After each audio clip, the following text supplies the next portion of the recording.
It's Nolan. What's going on, y'all? It's the kid J Nolan here. Now, we all know Katt Williams has set the whole internet ablaze over the course of the last 24 hours. He has this new interview with Club Shay Shay, and man, this thing is jam-packed, full of shade for the entire comedy industry. Not just the comedy industry, but Hollywood as a whole. He's taking shots. He's defending his honor, defending his name, speaking on everybody who's had something else to say about him over the course of his career, namely within the last 5 to 10 years. Of course, that would include Kevin Hart, Rickey Smiley, Steve Harvey, Cedric the Entertainer, Faison Love. I mean, the list could go on and on and on and on. They had a nearly 3-hour interview, which I never intended on watching, but I was actually accosted earlier because I had my initial opinion about this whole thing, and then I was challenged to check it out in its entirety just to make sure that I wasn't off base. Initially, I wasn't really here for the Katt Williams discourse. You know what I'm saying? I felt like he was just coming from a place of disgruntled nature. You know what I'm saying? A place of being hurt, bitter, maybe angry about how his career worked out in Hollywood, maybe angry about how his career panned out over the years. I mean, he's still doing stand-up, he's still getting booked, he's still got Netflix specials, but there definitely was a period of time where Katt Williams was not the most in-demand character, and it seemed like he was spiraling out of control. Of course, Kevin Hart, during that time period, he used that as an opportunity to say, hey, I don't know why you continue to bring my name up and say disparaging things about me. You the one that had all the opportunity. You was on before me. You had movies. You were the taste of Hollywood at one point in time. You chose a life of drugs. You chose a life of, perhaps wasting money, having multiple children. I think Katt Williams has over 10 children out of his own and adopted 7 others. You know what I'm saying? Or something to that effect. That's the life you chose. Why you coming at me? After further investigation in the interview, it seems that Katt Williams has been massively misunderstood, even by me, because I've never been the biggest fan of his comedy despite his success, even at the height of it with, all those specials that came out in the mid 2000s and this here nigga, this deaf, all that type stuff.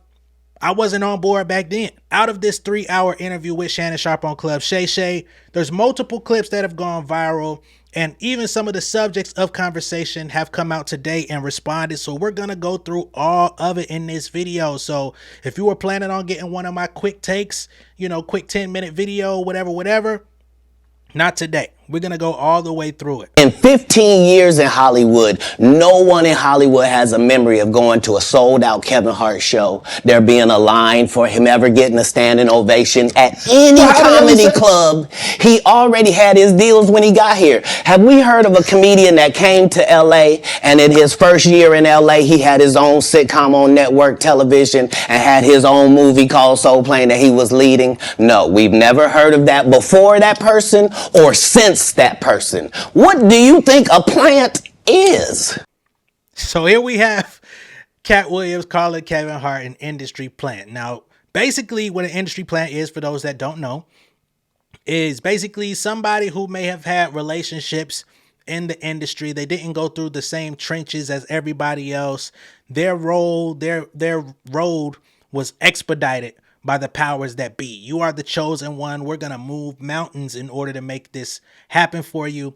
And typically, it's being perceived as the silver spoon, but you also have to do some things in exchange, right? So Katt Williams is alleging, he didn't say so here, but throughout the interview, he's alleging that these guys that were on, Kevin Hart namely, did some under the table stuff, mainly giving up booty hole or some dome piece to executives in Hollywood in order to achieve the position that he got. Me personally, I don't agree with that. I don't think that's okay. I don't think that's cool.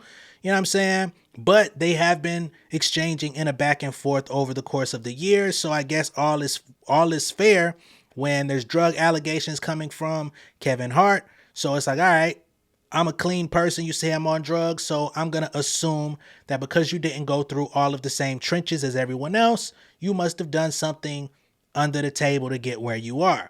How did you come here to Hollywood get a movie, get all of this stuff, become the in-demand guy when all you did was play in failed projects. You know what I'm saying? You did some stand-up out in the East Coast. You came out here, you did Soul Plane, that failed. You did Paper Soldiers, that failed. How all of a sudden are you the biggest thing in Hollywood? How does that work? I think that's a fair question, but nonetheless, Kevin Hart's a likable guy. People fuck with him. As of today, they say Kevin Hart is one of the nicest, kindest, most generous people that you will find in the entire industry. Katt Williams is very fond of Dave Chappelle. Dave Chappelle's opinion of Kevin Hart is of that. So there is a little bit of shakiness, but this is his opinion, and we're going to continue to let him express it because it has the world going crazy. Maybe people don't understand the definitions of these words. He just did his documentary with Chris Rock where he shows you that his whole upbringing in comedy was on the East Coast. Yeah, it was. So how simultaneously was he here in Los Angeles doing the same thing? It didn't happen. It didn't happen. And I hate to seem like a petty individual for picking apart lies, but Jussie Smollett gonna keep lying until you say we don't believe you. Like, it's important in the checks and balances of the universe that liars not get to make complete narratives for themselves. Are you not afraid about being blackballed again? These are some power people. What do you mean again?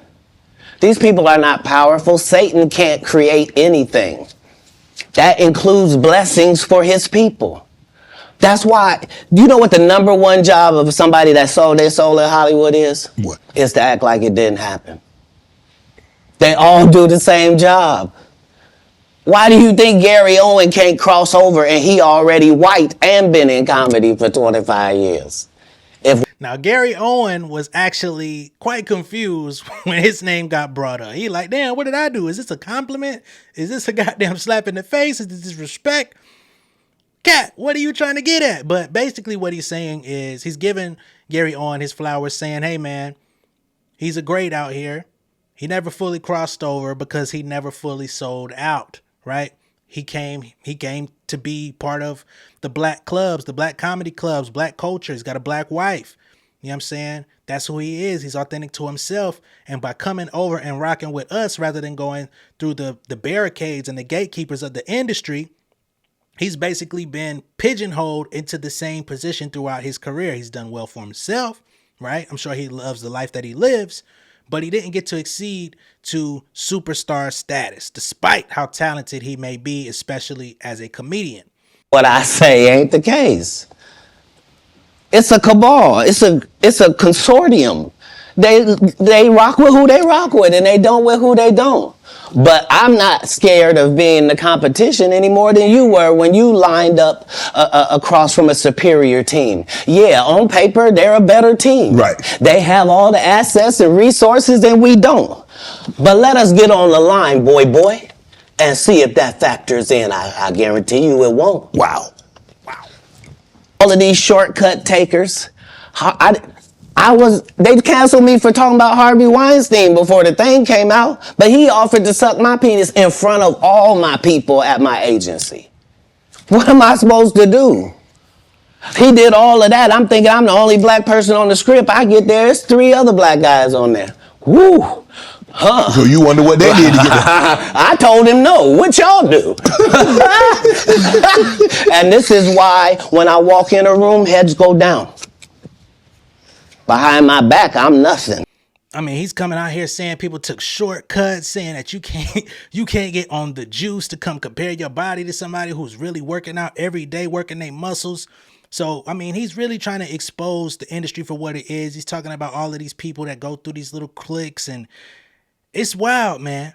Let's keep it moving. Because I've not taken the shortcuts. I've not been funded.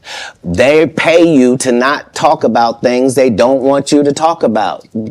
They tell you that themselves. I can't do that because Steve told you that he stopped doing stand-up because he had 7 TV shows. The only problem is when he stopped stand-up, he didn't have those 7 TV shows. He stopped stand-up because he got in a comedy battle called the Championship of Stand-Up Comedy with one Katt Williams in Detroit in front of 10,000 people and lost because Katt Williams said he was actually bald and that was a wig. And I went in, and that's why he couldn't do stand-up anymore.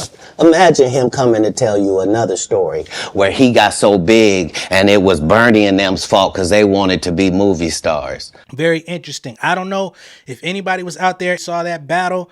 Please inform me more about this. You know what I'm saying? Because I don't want to say that it didn't happen. I believe that it probably happened if he's saying it. But is that truly the reason why Steve Harvey no longer does stand-up? Or is it the fact that he gets paid more not to do stand-up than when he was doing it? I think that might have a little bit more direct correlation into his decision making.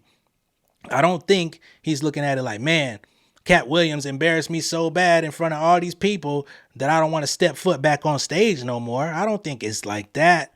People got short memory, you know what I'm saying? Short attention spans. Who's really still thinking about that shit like that? There's some folks, but the majority of the world don't even know that ever happened. He could go to any city he want and do a stand-up set today if that was what he wanted to do. I don't think it would be that funny. I don't think it would be that great. He's not in that prime no more. But again, I just feel like there's certain talking points from Katt Williams that just kind of throws off the storytelling. You know what I'm saying? It sounds good. It sounds sensational. But on the other side of it, it's like, okay, this thing that you're pointing out, was it really as major a part of the story as you say it is? Or was this just, you know, a little piece, a little notch under the belt? You called Ocean 11 to get that nigga's part. What do you mean you didn't want to be a movie star? So on the behalf of Bernie, I would have to say what I have to say. Have you ever been on tour with any of these guys? Every guy I mentioned to you is not funny out there in real life. So no. Faison's never done his own tour in 30 years. Steve Harvey don't do stand-up no more. Cedric doesn't write. I'm sorry, he doesn't write. Rickey Smiley has been playing the same old black woman forever. Like, you can't get a young fan base with that. Like, you got to be doing karaoke around the country to make that work. Right. And he is. But I'm a stand-up comedian. This is my 19th 100-city tour. I'm not going to have a conversation with these lazy bums that'll take a shortcut at any point. Yes, it's easier for you to juice than to get in the gym. But you don't get to bring that body in here talking crazy. Talk about how good you look. What? No, there's too many comics out there that are putting their life on the line to tell these jokes, man. I'm on BET's Comic View, and they're using this as the commercial in 1998. Okay. That's why I'm saying, yeah. So if I said the dates wrong, let's go back and clear that up. Okay. You said, I had Cedric on here, and I asked him about the joke stealing, and he said the timeline doesn't add up. Correct. To that point, you say. Right. So he thought that I was just a no-name comedian and that he could take this joke and nobody would know. Right. The issue was that I had already done this particular joke on BET's Comic View twice. Right. It had done so well on BET's Comic View that they had made it part of the commercial. So part of the commercial of make sure you tune in to BET was you seeing me doing this joke. Right. And this joke is one of those jokes in comedy where you set it up and it takes a little longer to set it up, takes about 3 minutes, but then you're just hitting them with jokes after that because you don't have to set it up. Right. Mark Curry had already helped me work on this joke because I thought it was good because I was getting a standing ovation on it. He had me go back in the lab and help me craft it to be an even more powerful joke. So this is not just a random joke. This is my very best joke, and it's my last joke, and it's my closing joke. Okay. 1998, I'm doing this joke. It's on Comic View. Cedric comes to the Comedy Store. He watches me in the audience. He comes backstage. He tells me what a great job I did and how much he loves the joke. 2 years later, he's doing that as his last joke on the Kings of Comedy. And he's doing it verbatim. He's just changed my car into a spaceship. Him and Steve had already apologized for me, so I gave him a pass for a decade. All right, so Katt is talking about this joke where he was talking about the car, and he's doing all this different stuff in the car, rolling the window down, rolling the joint. You know what I'm saying? Cedric the Entertainer has a joke where he kind of takes the same contents but turns it into a spaceship. There's a side-by-side video online on Twitter. You can find it. You can pretty much find it anywhere online where this conversation is happening. And even down to the mannerisms of what's going on, you know, in the joke, it's all pretty identical. Katt Williams is saying he did the joke in 1998 on Comic View.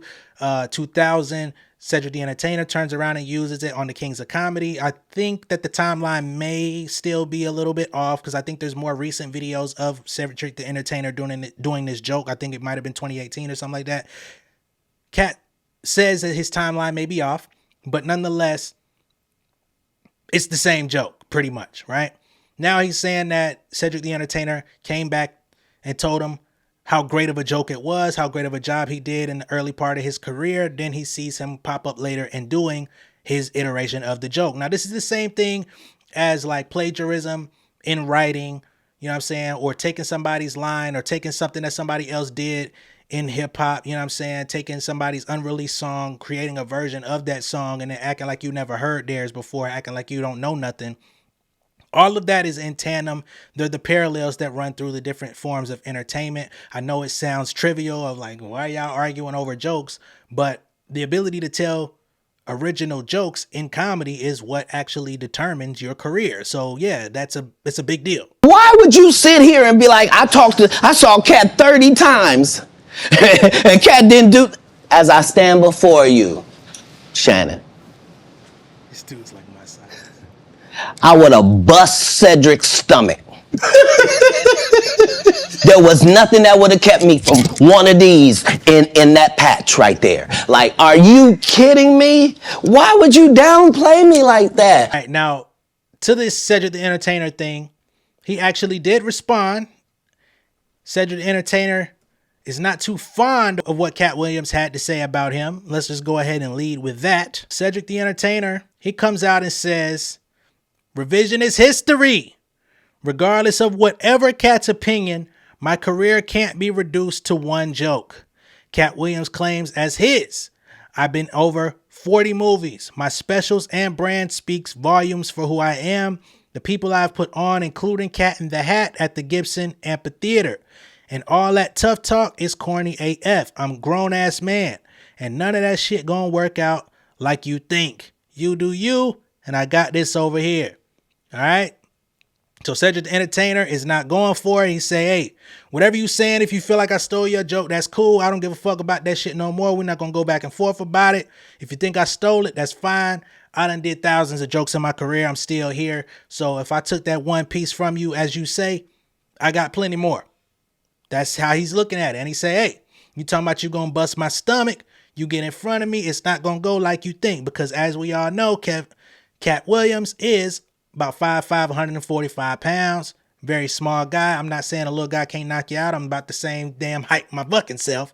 But at the end of the day, people looking at him like, bro, you talking tough. You talking like you big. You talking about you a physical specimen.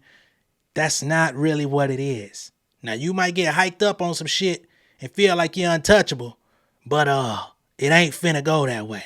To which other people are saying, okay, so you did steal the joke. You're admitting to it and saying you don't give a fuck about it no more. All right, said cool. Why did I give you a pass if you were just gonna lie? And so that's what I'm saying. Like, they're all a group. Cedric, Steve, Rickey, they've been a group. Everybody knows that. They've been aligned. And there are these alliances in comedy. And if you stand against them, then they sometimes have a problem. But we don't let that change the content, because that's all you know me for, is that I'm quite likely to tell the whole truth and nothing but the truth, so help me God. That's what these comics understand, is that I'm not doing nothing for clout. I don't even recognize clout. But eventually the Lord is going to let me and you be in one hallway. A lot of these dudes go. Kevin Hart done went 25 years without ever being in the same building with me at the same time. If I go in the building, he walk out. You've never seen us in the same building ever in 25 years. Like, it's like that. Why? Yes. Because I'm really the product. It's not what you think. I am never under the influence of anything. I'm always in my right mind. I'm always a physical specimen. And when you see me, I'm much, much bigger than you had thought. I have far less play in me than you would like. And I'm relentless. I'm out there. I'm still, to this day, I play 11 games of basketball with a 20-year-old. The record is 92-6. Come on, man. You Jordan. This is just in the yard, just to the rack, just because for a 5-year period, every single movie that Kevin Hart did was a movie that had been on my desk, that all I had said was, just, can we take some of this step and fetch it shit out?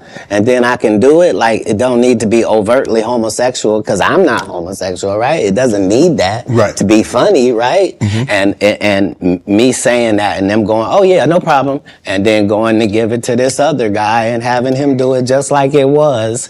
And acting like I'm a bad person because I keep standing on my standard. But, yeah, it's interesting, but I wouldn't change it for the world. All right, so here we have Katt Williams talking about there was a 5-year window where every movie that Kevin Hart actually ended up playing in, it was on Katt Williams' desk first, meaning that they were bringing it to him because, as we know, they kind of fit the same, not the same prototype, but they fit the same archetype, right? So if a studio or a film production is looking for a short male comedian, you know what I'm saying, play buddy cop or play this or play that, they're in the same sentence. They're in the same, like, category. Hey, you want to try to see if Kevin will do it? Let's see if Katt Williams is down. Katt Williams says, hey, I'm going through the script. It's too many gay jokes. You know what I'm saying? We could make this movie funny without having gay jokes in it. Like, let's not do that. This was an issue with him for Friday After Next when they booked him to play Money Mike. You know, that part where Terry Crews is like trying to get in his cheeks. He said, hey man, I'm not taking that. Y'all gonna have to pour the water on me. Let me wake up. Ain't nobody playing with my cheeks though. No sir. There's no situation in which that is actually funny. We're not gonna let that fly. If y'all want to book me, we can do it without it. He talked about how the actual Money Mike character was really crafted from him. They gave him a certain script, but he ended up inserting his own script into it to make it more authentic to the pimp. He talked about the wardrobe and how he went out and found the people to actually get the right costume for him so that nobody could just wake up and wear the same outfit as him. So he's been pretty consistent, and that was his first major film, and he came in saying, hey, if this is what it's got to be, I can pass on it. But if y'all want to really make something great, something funny, something that's going to last, let me put my input in. There's at least that thread of consistency throughout his career to say, hey, man, if something is not aligning with me morally, whatever that may be, if I try to give my input and y'all not trying to hear me, I'm okay with walking away from it. This is also another theory or another piece of his fabric where he talks about independently funding all 19 of his tours, all 12 of his specials that he's paid for out of pocket because he doesn't want anybody to own him. He wants to own his own material. He wants to make his own money, book his own events, you know what I'm saying, and take the profits and not have to do that on the backs of anybody else controlling him. That seems to be the fundamental difference between Katt Williams and all of the rest of the people that he's talking about. Remember, Rickey Smiley sat right here and told you a story about how he performed with Mike Epps and Katt Williams when he did Comic View, and to let him tell it, he was funnier than both. My name lived down. You're talking about the special needs. That's good. That's a different time. Some clever material. That was a different time, Katt. No, it wasn't. It was the time I was there. But I'm saying that time, this time, same times. No, but I'm saying just like people that tell you the Egyptians, they not black. Egypt is in Africa, folks. Yeah. As long as Egypt is in Africa, then Egyptians are African. Do you believe you could tell the same jokes today as when you started out? I mean, Eddie Murphy not telling those jokes. Richard Pryor wouldn't be able to tell those jokes in 2024 that they told in the 70s and the 80s. So they wouldn't have told them. So there he goes in and takes another jab at Rickey Smiley. There's a few jabs throughout this entire interview where he talks about Rickey Smiley. Rickey alleges that he was supposed to play the Money Mike character originally for Friday After Next. Katt Williams debunks that completely, says that doesn't even match up with your brand. You're the Christian guy. You do clean comedy. What will make you want to play a pimp? Why would anybody say that you and I are supposed to switch roles when the branding doesn't even work right? When was there ever a blooper reel of you playing Money Mike? When was there ever a blooper reel of me playing the broke Santa Claus breaking in people's houses? He also talked about how Rickey Smiley allegedly complained on set about playing the Santa Claus character because he didn't like the fact that his entire face was covered in the whole movie. And he was like, damn, I can't even tell my family and friends about this goddamn film because don't nobody see my face. They ain't even gonna know it's me. And he says that there would never be another movie that he would do with Rickey Smiley where he was not in a dress because that is the best role for him to play. Now, Rickey Smiley has come out and actually said some things, responded to it, and he said that these accusations and assertions from Katt Williams have hurt the hearts of his children. I don't like the way that made my kids feel, and that's why I'm not gonna, go after him because he has kids and family members and nieces and nephews also, and it hurts our family members and people that do love us when we say hurtful things about each other. So we want to wish Katt Williams the best or whatever. It ain't nothing but love over here just because we don't agree. Arnez J and I had beef for about 20 years, and I end up sitting next to him on a plane. And when I saw him, I couldn't do nothing but grab him and hug him. And we text each other all day on Christmas Day. It feels like we trying to make up for lost time.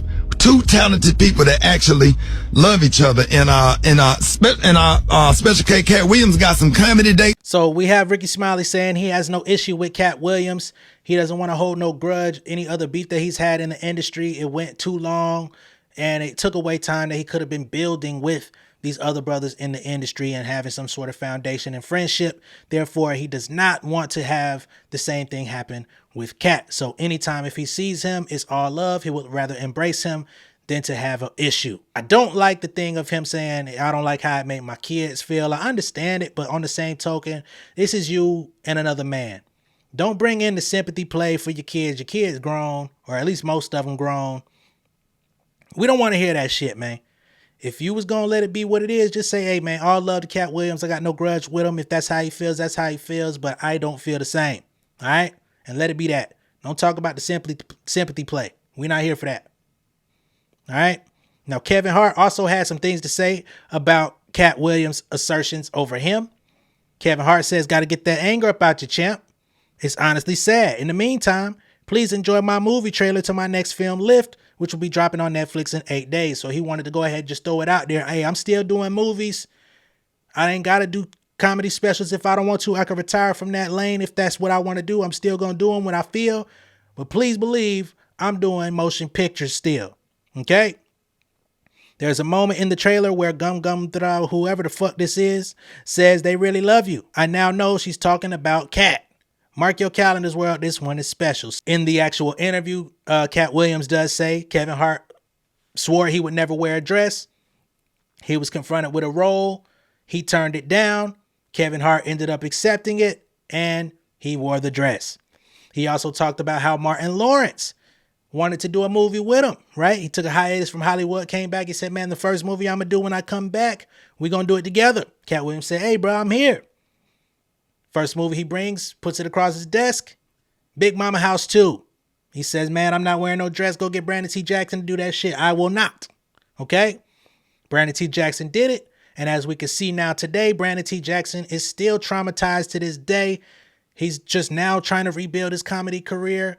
He went off on the deep end. He's come out with some scathing interviews and stuff like that. Doesn't seem to have a full deck up there. I think he's recovering. But he's had a traumatic career as well, being pigeonholed into a certain typecast.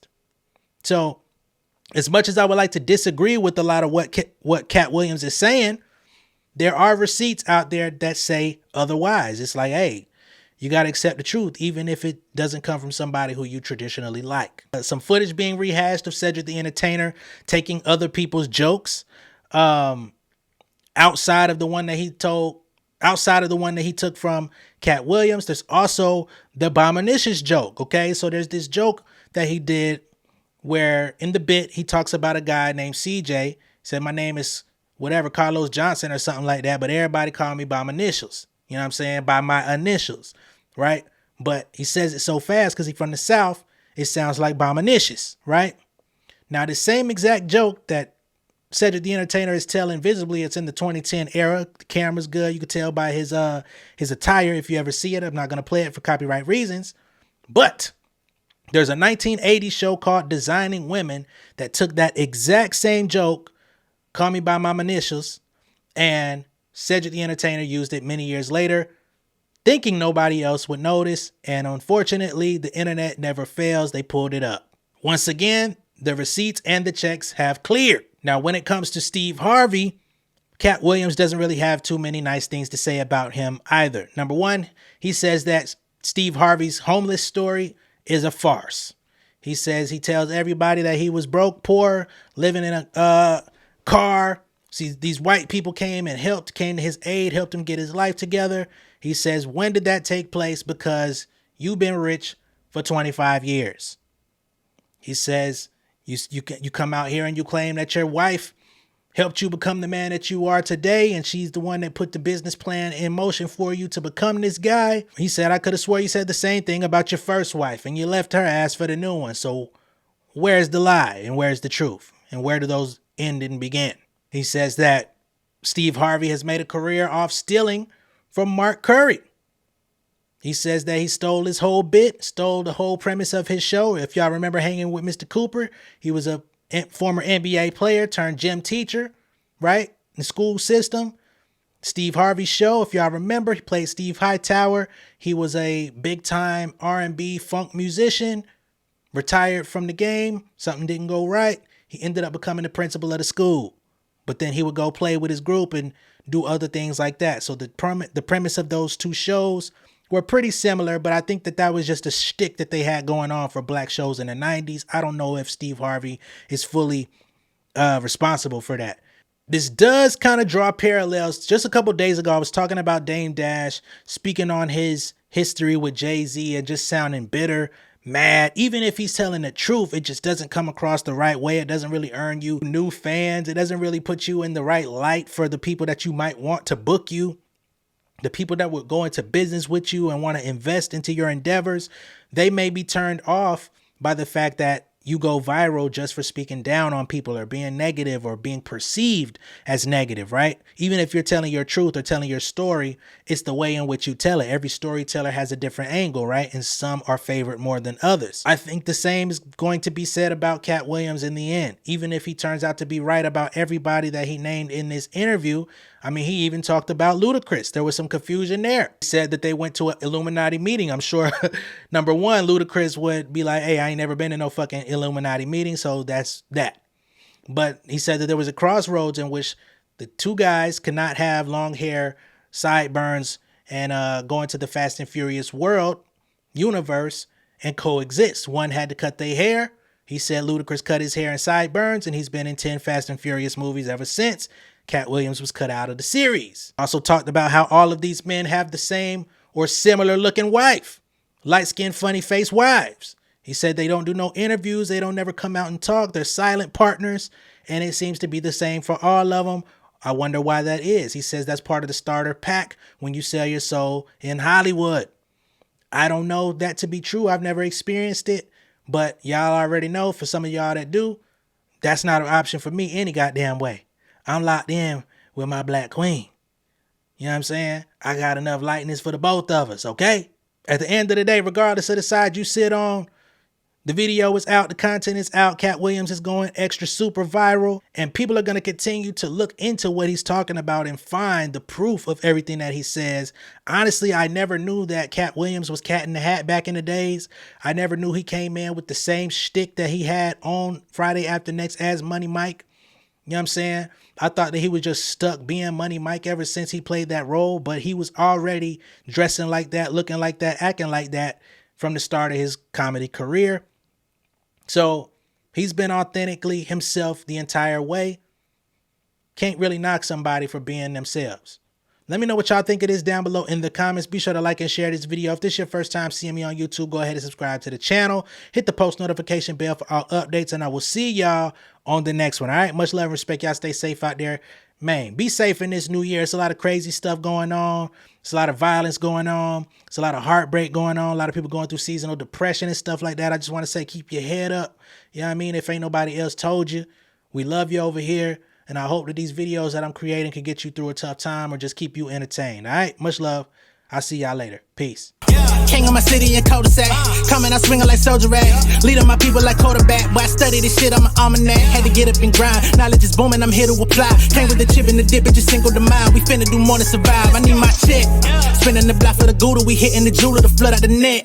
We don't do beef for computers, I'm straight out the sewer. We come when you rest. Niggas be looking perplexed, so keeping my foot on their neck. No map, I trust my gut for the quest. With drama, I'm fully abreast. I was ready for years and they doubted me. All of a sudden they tell me they proud of me. I've been dropping these haters like calories. Cross them out, I came back with some boundaries. Stand for my honor, but too raw, no corner. Packing the stick with a drummer. Wanna catch my bad, won't fumble. I done came too far to be humble.